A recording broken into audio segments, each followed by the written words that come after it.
guys, welcome back to my channel. I'm Keely and I'm in my car because my kiddo is at acting class, so I thought that we could watch a video to pass the time. I look a little swollen. I have dialysis today, so ignore all the puffiness in my face.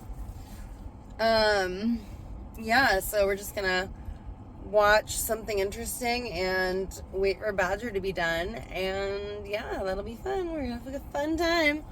If you guys like my channel, don't forget to like and subscribe. Also, if you would like to become a member, you get a special link to our Discord channel, as well as a bunch of members only perks, which is really fun. I'm also going to start streaming Tuesdays, Thursdays, Saturdays, and Sundays, tentatively around 12:30.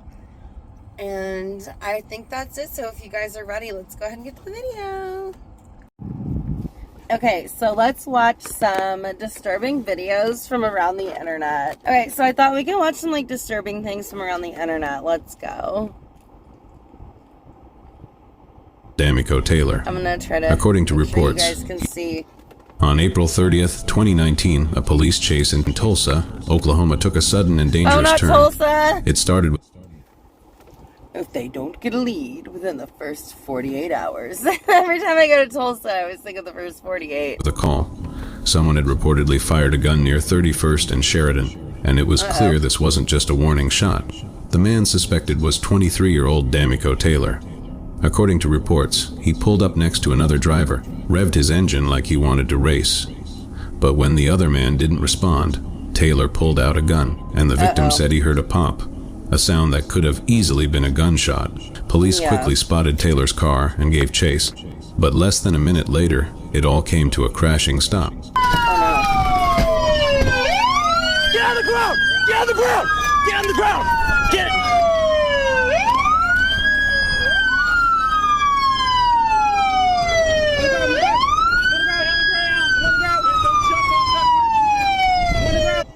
Wait, did he jump? Did he jump off the bridge? I completely missed what was going on. X-ray 246, start EMSA.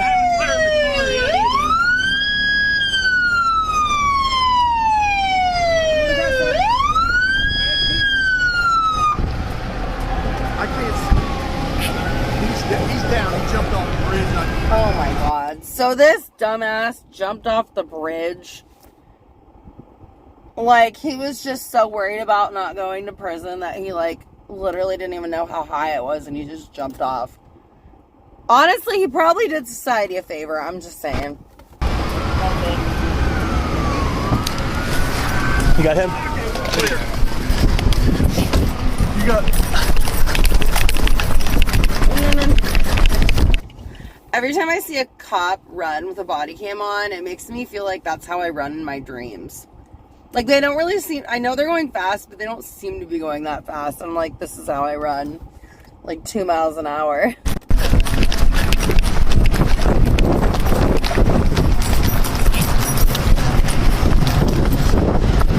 Taylor lost control and slammed into a barrier wall on the north leg of the inner dispersal loop, a busy stretch of highway near Interstate 244. But he wasn't done running. Taylor jumped out of the car, ran to the edge of the overpass, and leapt over the retaining wall, not realizing what was on the other side. In seconds, What a fucking idiot. What a dumbass. he fell 30 feet straight down to the ground below. Officers ran over, looked down, and saw him lying there, barely moving. He had suffered a skull fracture and other serious injuries, but somehow he was still alive. Can you hear me? Yeah. How many fingers am I holding up? 1. Okay. What hurts?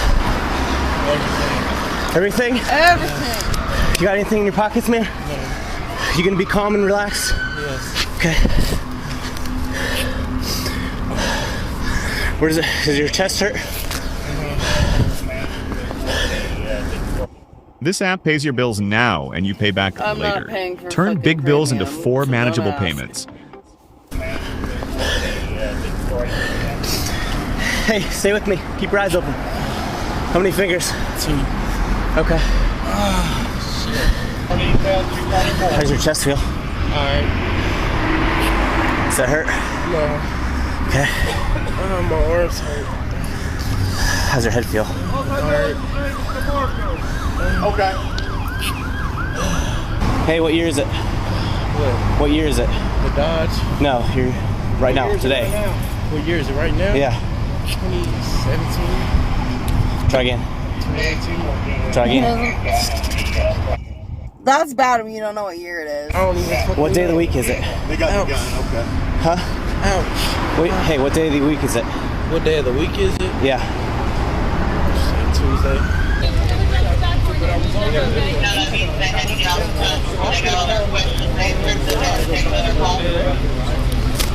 Granted, I've been going wrong. Paramedics rushed him to the hospital in stable condition, and that's when the full story started to come together. Inside the car, police found a .40 caliber Glock 23C, fully loaded and ready to fire. It was the same car that belonged to his ex-girlfriend, who thought he had just taken it in for an oil change. But instead, he was now facing multiple charges. Did he say the gun or the car? Because he just said an oil change. What? Including shooting with intent to kill. After being treated, Taylor was released from the hospital and booked into the Tulsa County Jail. And while he survived the fall, the consequences of that morning were just beginning. Honestly, if he had just stayed in the car, he could have avoided the skull fracture, the fall, and all the chaos that followed. People don't always realize when you run from the police, you're not just risking jail time, you're risking your life. On September 26, 2023, what was supposed to be the happiest day of a couple's life turned into something truly horrifying. It happened during a wedding celebration in Karakosh, Iraq, a town once torn apart by ISIS, now trying to rebuild. The venue was Al Haytham Wedding Hall, and that night, nearly 1,000 guests were packed inside, even though the building's max capacity was only 500. Everything seemed perfect. The lights, the music, the bride and groom slowly dancing under the dim glow of the ceiling. But then, it happened.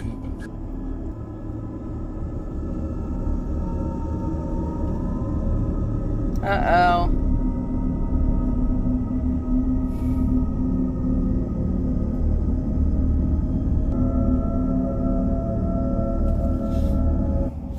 What, you mean those big sparklers aren't a fire hazard? What do you mean?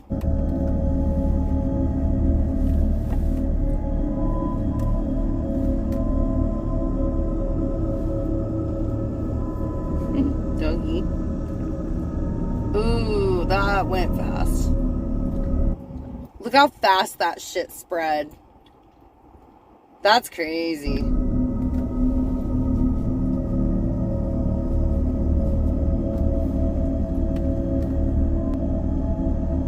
The hall had pyrotechnic flares set up to add a dramatic effect to the couple's first dance. But instead, those flares ignited the ceiling, and the flames spread instantly.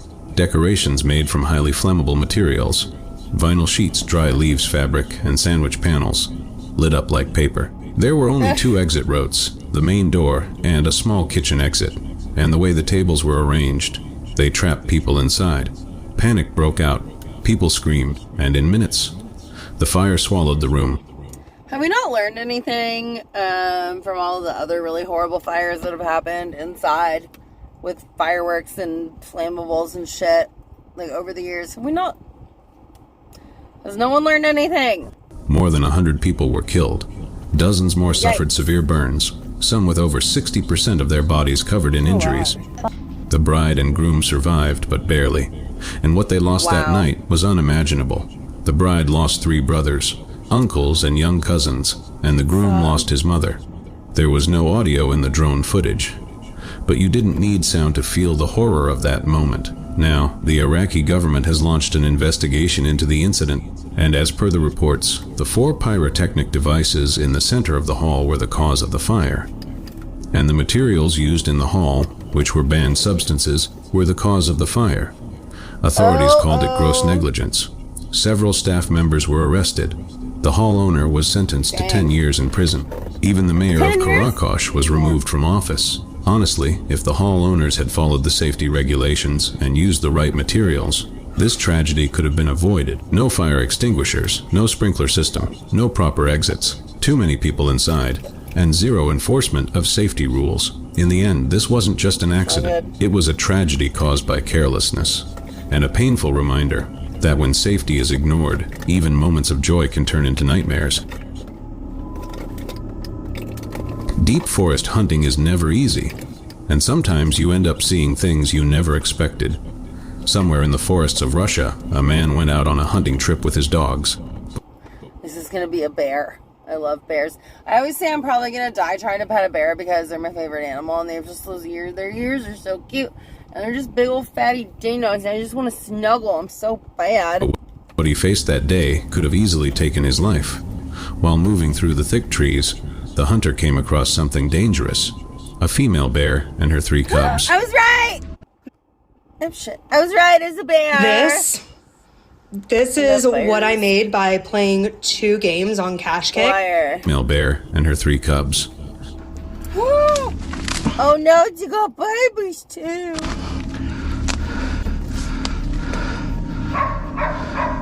Uh-oh.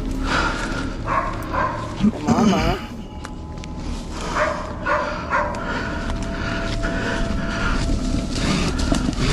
Little bear. I love her. I would just be like, I'm ready to go. Give me a hug.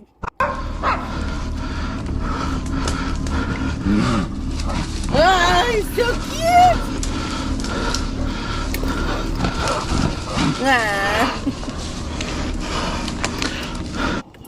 I mean, it's scary, but look how cute that bear is. I just love it. I love it so much. They're my favorite. Петрович, медведь с 3 пистунами. Стрелять не стал, отхожу.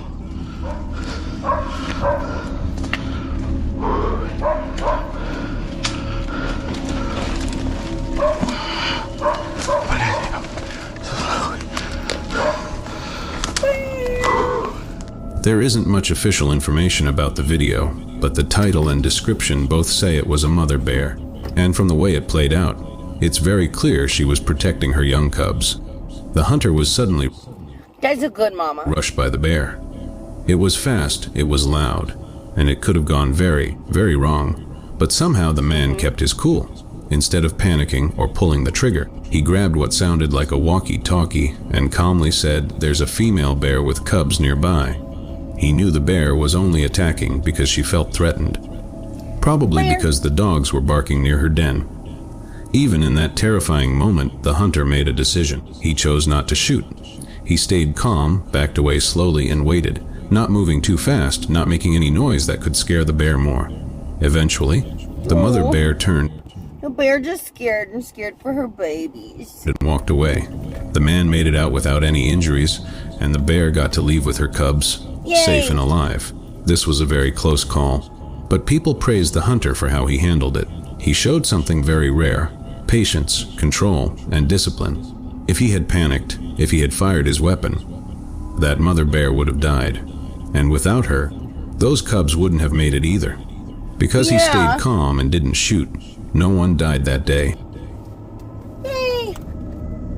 On July 8, 2023, around 6 p.m., a peaceful ride along the Han River in Seoul suddenly turned into something much darker. The cycling path was busy, filled with people enjoying their evening, until an unexpected collision changed everything.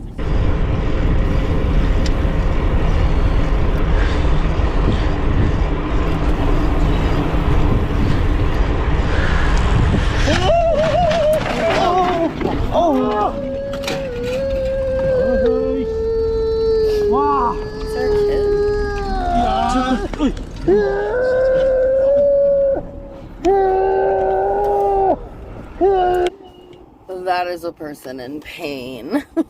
That is a person in PAIN pain.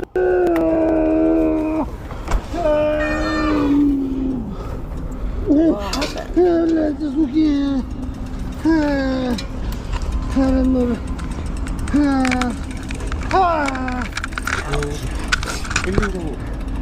좀 불러줘.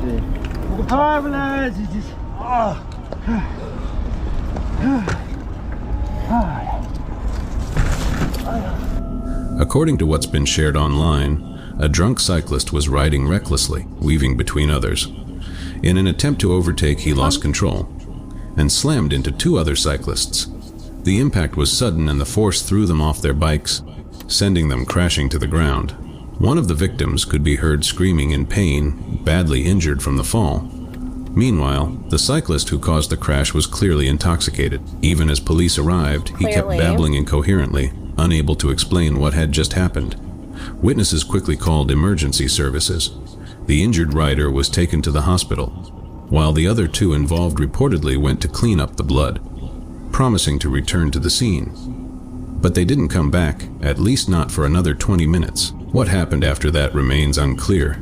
This story started gaining attention on forums like Klein.net, where you... Okay, but we had a kid at my after prom, and we were at, like, All-Star Sports, and he got a DUI on a go-kart. Like, how embarrassing is that? His mom and dad had to show up. Yeah, he got a DUI on a go-kart, and they had to take him to jail. shared what they saw and what they believed went wrong. Some blamed the drunk rider for recklessly merging. Others pointed fingers at the overtaking cyclists for passing in what may have been a tight space. But the truth is, with no official news report, no full video, and no confirmed investigation, much of what's being said remains speculation. Still, alcohol and cycling don't mix, and one wrong move on a crowded path can lead to serious consequences. What was supposed to be a calm ride along the river ended with blood on the pavement, and more questions than answers. On September 27, 2024, in Georgia, a carefree moment turned into a tragedy. Irina Glazunova, a 24-year-old woman from Russia, was out enjoying the evening with her friend. They were laughing, singing, and passing a phone back and forth, just capturing memories like any two close friends would. But in the middle of that fun, this happened. Oh, I think I've seen this. Yeah, this is sad.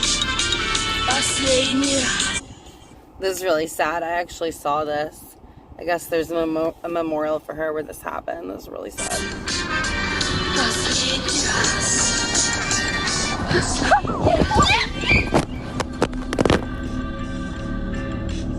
Hold on. Go back.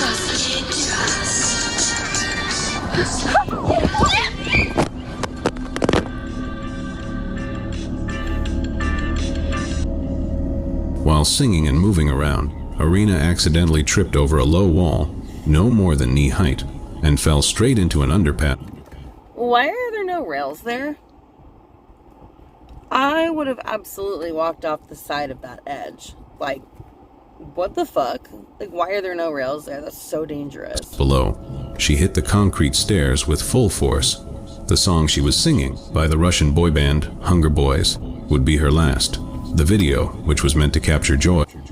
Oh my god, I always thought that song was by a girl. I didn't know it was by a boy band. Oh shit, sorry. Suddenly cut to a scream, followed by shaky, blurred footage before it stopped recording. Irina was rushed to the hospital, but it was too late. She was pronounced dead, with severe head injuries and a broken neck. People were stunned by what happened. Not just by the accident, but by the question, how could this happen so easily? Many criticized the design of the underpass. Locals said it was built during the Soviet era, and while it may have met the standards back then, it's long been seen as dangerous. A nearby resident shared that accidents there weren't rare, and pointed out how the wall was too low, and there was no proper lighting. In the end, what should have been a fun night for two friends ended in an unthinkable tragedy. A young life full of energy and joy, gone in a single misstep. Okay guys, well that was my video for today. That was really interesting. I would definitely pet that bear. I would have pet that bear. I would have been in trouble. Because I would have seen that bear and been like, I love you so much. And then I would have hugged it. And then I probably got eaten by it. And I would have been like, worth it. I've always known that's how I'm going to go. Anyway, so that's my video for the day. I'm going to try to make more later. Oh. I'm in the ghetto car, sorry. I'll probably try to make more later. But I have dialysis today, so just let me know what you guys want me to watch next. Don't forget to join as a member if you want to make special song requests. And also if you want members content, really fun members content, join as a member on my profile page, and I will just see you guys in my next video. Okay, love you, bye.